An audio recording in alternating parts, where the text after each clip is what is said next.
আল্লাহ পাক না খেয়ে মারবেন না ইনশাআল্লাহ। রিজিক আছে, খাবো ইনশাআল্লাহ।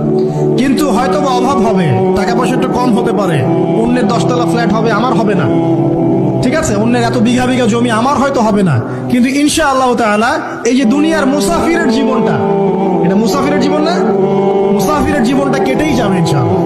কাটবে না? যে কোনো ভাবে কেটে তো যাবেই ইনশাআল্লাহ।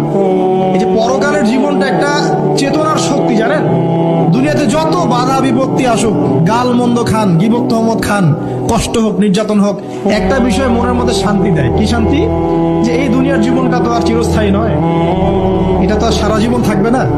ইনশাআল্লাহ এই অবস্থা আস্তে আস্তে পরিবর্তন হয়ে যাবে। ফাইন্না মাআল উসরি ইউসরা, পরকালে ইনশাআল্লাহ পাবো, দুনিয়াতে না পেলে কি হয়েছে, পরকালে পাবো ইনশাআল্লাহ। যুবক ভাই, এসব জেনা ছেড়ে দেন, আল্লাহ রাব্বুল আলামিন আপনার জন্য হুর রেখেছেন জান্নাত, ইনশাআল্লাহ পাবেন ইনশাআল্লাহ।